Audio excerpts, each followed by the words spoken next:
lost in the rabbit hole. Connect every emotion, experience adventure, struggle, pain, and achievement. Know the past, feel the future, and live this moment with Nisha Harale. Every Sunday on Niche Radio. Hello everyone and welcome to our fourth episode with me Nisha Harale on Let's Get Lost in the Rabbit Hole. Today in conversation with me is the stunning, gorgeous supermodel Aanchal Kumar. Hi Aanchal, so nice to have you on Let's Get Lost in the Rabbit Hole. How are you? I'm good, Nisha. Congratulations on this new venture. And thank you for thinking of me as a guest of yours. It would be lovely and exciting chatting with you. Thank you, Aanchal.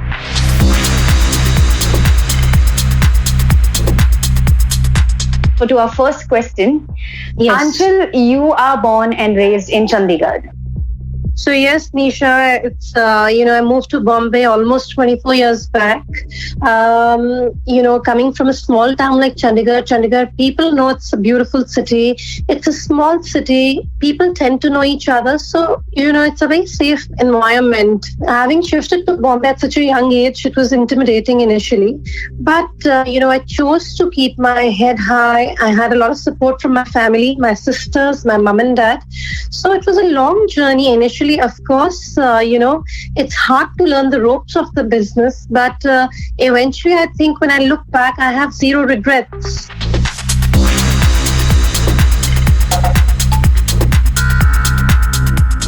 So when you decided to become a model, was it tough to explain that to your family? Because, you come from Chandigarh and here you are moving into the city. Was it difficult? Not at all. Contrary to, people assuming it's been a difficult journey, it was very, very smooth. My mom and dad were extremely supportive. Of course, initially they never obstructed my journey or they never wanted me to not do something I loved. Of course, as parents, you tend to be concerned. We had a chat about it. And after that, most of their fears were at bay. So I'll tell you how it began. It's actually exciting. So, I'm the youngest of four sisters. My sisters loved dressing up. They were extremely popular, very nice looking, and they would get a lot of attention. So I was like the guinea pig at home. I was the tallest. I was thin. I was lanky. When I was 15 and 16, I was lanky. I was tall. I was one of the tallest girls in class. So I used to end up doing fashion shows in school. I was in the school basketball team. So, somehow I became the guinea pig. They would, dress me up in their clothes and take pictures back in the day. Who knew this would actually take a serious turn? I come to Bombay. I was extremely lucky. I got my first portfolio clicked, Nisha. And I'm very thankful to God for that because work just happened immediately. I signed a few big campaigns for, hair products and skin products. And back in the day, there used to be contracts for 5 years. So every year when the contract was renewed, we were paid a huge amount again. When I started, I said to myself, wow, this is fantastic. Pocket money, you know what I mean? Wow. I didn't imagine. You won the Gladrax as well, right? You won the Gladrax Supermodel. Yes, so I started with doing commercials, Nisha. That's how it began. However, 3 years into the journey, actually 2 years into the journey, I was called to meet Mrs. Maureen Wadia. She's the one who is behind the Gladrax Supermodel, the Gladrax Mega Model Contest. She's launched a lot of popular names today. So I was asked to go see her for a meeting. I thought they wanted me to do the Bombay Dyeing commercial back then. 5 minutes into the meeting, I realized I was being asked, I was being told about the contest and, she felt I was a potential contestant. So I took a day, I thought about it and I decided to, take part in the contest. Also because I was very impressed by Mrs. Wadia. She's a very dynamic lady. She holds herself very well. I was so impressed with that 30-minute meeting with her. Yeah. So I knew that being under her wings, whether I win the contest or no, I'm going to end up learning a lot. And I'm glad I did it because I actually won the contest. And, things changed drastically post that.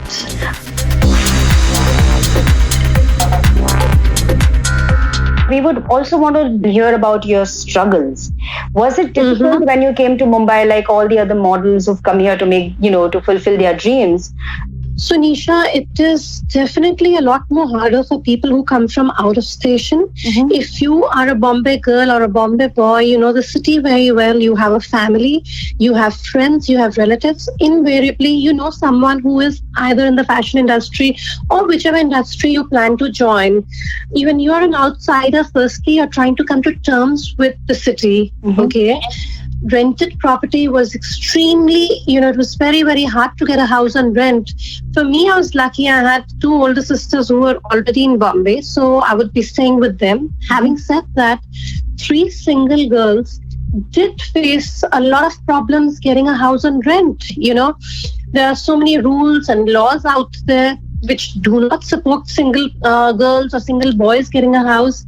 However, when you get past those hurdles, there is, trying to learn the ropes, of the industry. You have to be professional. In any model's lifetime, if they tell you they've not had a bad experience or they've not struggled, I think it's a bit of a lie because it is hard work to try and break into an industry which is constantly judging you based on how you look, based on how you carry yourself, based on how good you are in front of the camera or on the ramp. It is hard, So, things changed for me drastically, Nisha, after the Gladrack Supermodel contest. Before that, as I told you, I was doing a lot of commercial print and television. So over there, I faced a lot of bad experiences in terms of not getting my payments on time or not getting my payments at all. So back in the day, we used to go through coordinators who we've never seen in our lives. It used to be an interaction over the phone. You were asked to go for a casting or a meeting or an audition. If you landed the role, you'd get a call saying, okay, so you're on for the job. You negotiated, the money was discussed, and so on and so forth, with a certain commission which you had to give the agent. But there were so many times no one was accountable for you except yourself. A lot changed in the next 10, 15 years when agencies came around. Correct. So agencies came and there would be a team that used to negotiate for you. There was a team backing you up. There was no way, you would miss be out on your money. own. Correct. So yes, so in that aspect, yes, I've had a few bad experiences where I know I worked hard and the money never came to me. And apart from that, a couple of times I was given a certain brief about a certain project of a music video, and on the sets, the brief would change. But I would always, thankfully for me, it wasn't just about the money because I had a lot of backing from home, a lot of support from home. So it wasn't about the money. I have actually walked out of a commercial. I walked out, of a music video because what was said to me before shooting wasn't happening. So you decided to walk away. I walked away. Okay. In fact, I was shooting a huge commercial one time, with a very popular production house. So I think halfway into the shoot, when we broke for lunch, it was really sad. It was very pathetic. We were eating and we were asked to move into another room just because the director wanted to eat in that particular room. I was very upset. I actually told them I'm not comfortable working with such people, and I left. So I think it's what's right and what's not right for an individual. I think another model wouldn't have been upset with something like this. It bothered me.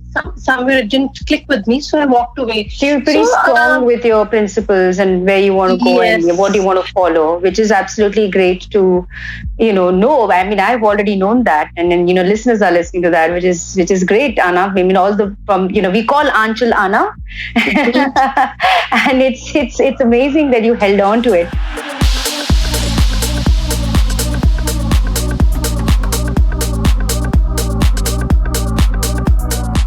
Tell me, did you ever come across a situation where there was casting couch? Oh, well, thankfully, girls are extremely safe in the fashion industry. Never ever did I get any sort of any proposition which was not good, or the casting couch is the reason why I stuck around in the fashion industry for such a long time. Along the way, after I'd done a few commercials, a lot of music videos and ramp shows, I did get a few calls from casting directors for films. I went for a couple of meetings, Nisha. I went in and I walked out, and I said to my family, I don't think I want to attend another meeting. There was such a huge difference between how people in fashion treat you versus people in the film industry many years back. I'm talking about 15 years back. A lot has changed now. So I felt very comfortable. The designers, the choreographers, the photographers we work with, the ad agencies. I think because it's such a short-term association. If you're doing a fashion show, it's 1 day of job. If you're doing a TV commercial, it's shot over 2 days, 3 days, 4 days. That's it. It doesn't go over periods of time like the films do, where people tend to, get associated with each other personally. So thankfully, it's been a very, very safe and a lovely journey.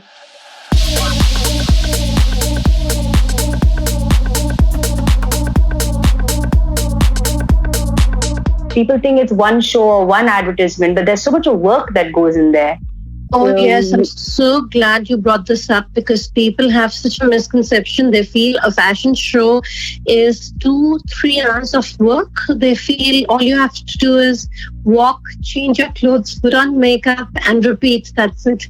People are shocked to know when I tell them sometimes we would be called on a set at 7 a.m. or 8 a.m. for rehearsals, fittings, and of course the choreographers. Nisha, you are a brilliant choreographer. You're so thorough with your work.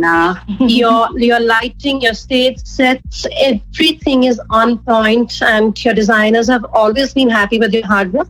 So people don't realize that a show director, a show choreographer, they work weeks in advance. They have to get the music right. They have to get the look, the models, the choreography. So they work for weeks on a single project. The models work probably a day, on the fashion shows, because we've had training for so many years. So, we just have to be told our cues and we follow. But, they're long, long hours. So one day could start at 7 a.m., finish at 11. But, there are times when people are doing fashion weeks. So you're working back to back for 10 days. You're doing 3 shows in a day. You're doing fittings and rehearsals, which go on till midnight. And you're expected to look fresh in the morning. You have to be well turned out. So I feel every profession comes with its own, pros and cons. Modeling does get physically exhausting, but I feel you have to be prepared when you join this industry. A lot of people think it's only fun, it's only about traveling, it's only about looking glamorous, but people expect you to be extremely professional. You have to give it your best shot, irrespective of how tired you feel through the day. When you are on the runway, you have to give your best. So I think what people will be amazed to hear, people who are not from the industry, models have to be punctual. Models have to be disciplined. Models need to have a good body. They need to work out. So discipline goes a long way. So, Nisha, I think my journey for so many years, I credit it to the fact it's been a mixture of not just being someone who is good on the ramp or who looks a certain way, but also the discipline. Correct. A lot of good-looking faces come and go, but it's hard to sustain.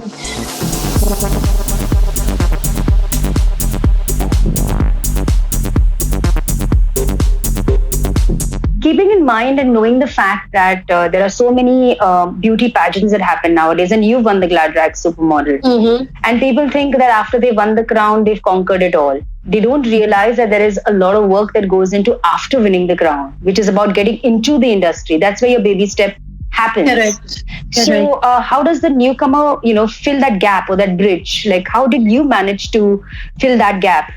This is a very interesting question. As I said, things changed for me drastically after I won the Glad Rags model contest, because suddenly there was coverage in newspapers, choreographers started calling me, people started taking me seriously. However, it took me about a year to prove myself, because I was working with different people at different times. See, winning a contest does make you a name which people are familiar with. But you have to prove your mettle at the end of the day.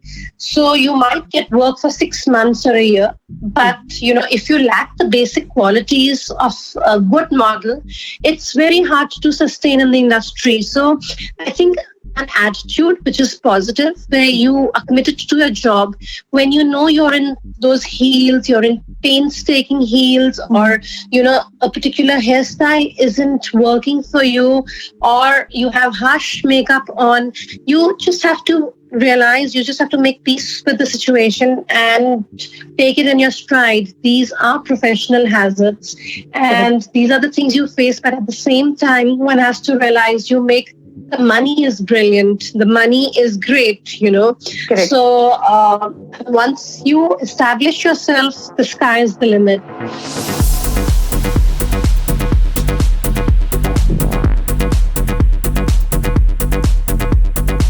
Models have to really take care of their diet, and there are many models who fall ill because they eat less, or they want to keep that certain figure. Did you ever have to face that? Nisha, when I started, I was very young, and thankfully my metabolic rate used to be very, very high until a few years back. So I could eat most things and get away with it. However, after a certain stage in my life, fitness became extremely important, not just to look good physically, but also to feel happy mentally. I started training with a trainer regularly, as well as, you indulge in sports. I was enjoying swimming. I was also doing a lot of yoga. So for someone like me, I just cannot diet. I love food, and I'm a foodie. So I would rather have a happy plate, a happy face, and then, burn my calories in the gym. Which is the right way to do. Which is the right way to go about it. However, and also I took things for granted because my metabolic rate was very, very high. When I felt it was dropping, that's where I decided I cannot take things for granted. So my portions became less, and so on and so forth. So I don't deny myself of anything. I try to inculcate what works and what doesn't work. So portion control is fantastic. You can have what you like, but you stop when you're 60 to 70% full, and it's a win-win situation.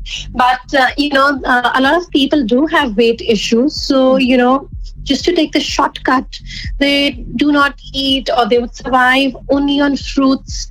I don't think that's healthy. I don't think that's sustainable, because if you're going to be working on an empty stomach, you're bound to get moody, you're bound to get irritable, and that's not going to be a happy situation anywhere. So my advice to anyone who's listening to me would be, you should do what makes you happy. If food makes you happy, indulge, but indulge as much as your body can digest.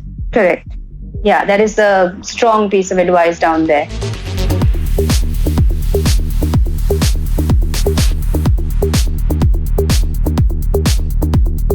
Knowing the fact that you come from the fashion industry, and we have hazards happening in the environment right now, what do you think about recycle fashion?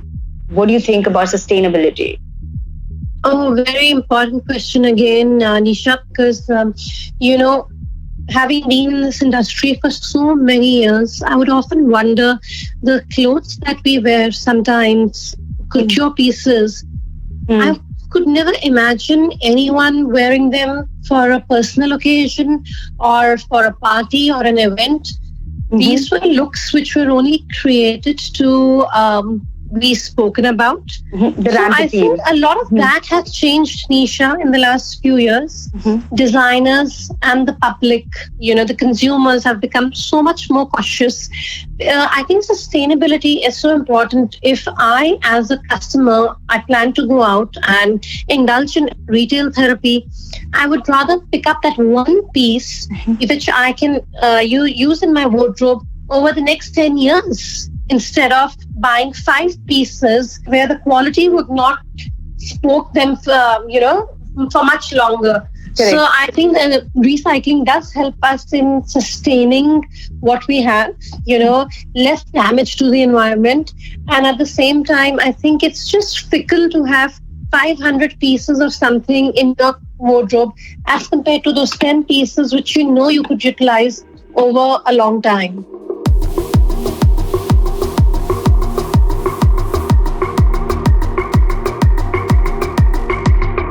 For all the listeners, there's one thing that very few people know about Aanchal is that she's very spiritual. I feel spirituality helps center a lot of people. So there was a point in my life where I was extremely attracted to yoga. I would read about people whose lives were transformed thanks to yoga.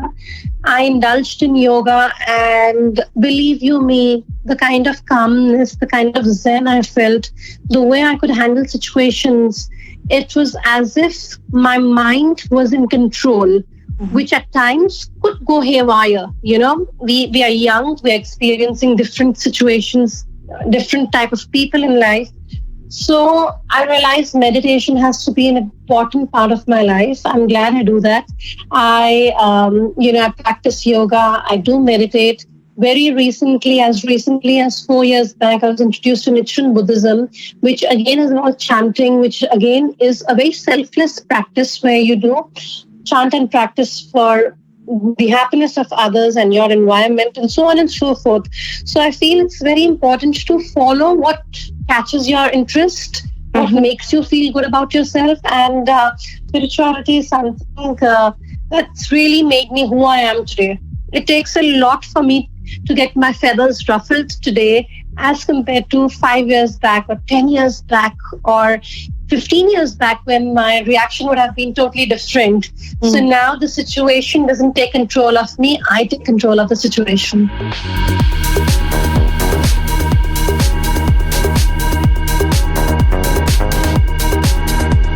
So from a girl who, came all the way from Chandigarh, won the Glad Rack Supermodel, became India's top supermodel, and got into spirituality, embraced herself, shared all these lovely tips about fashion and what goes, backstage, to now she's a mommy and has a little cute baby and married. How has that part of your journey been, Aanchal?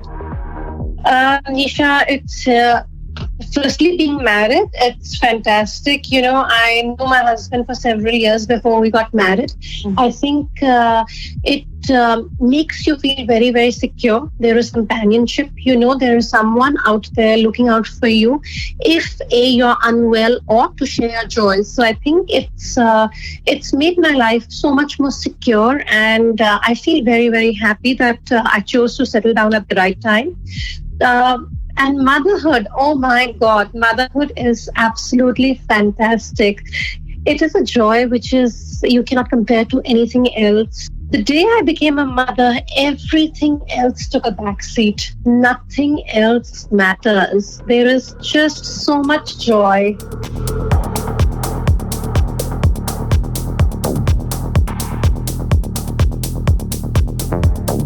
Thank you so much, Aanchal, for talking to me and chatting with me about your life journey and on Let's Get Lost in the Rabbit Hole. Thank you for making me a part of your show, Nisha, and all the very best to Niche Radio. I cannot wait to start listening to all these lovely interviews. You've got a You've got an amazing lineup of DJs, designers, models. This is so exciting. Thank you, Anchal.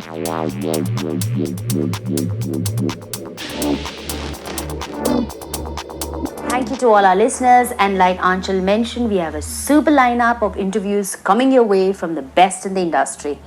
Keep tuning in every Sunday at 10 a.m. And right now, coming up is a track dedicated to Anchal from a talented singer called Nikita.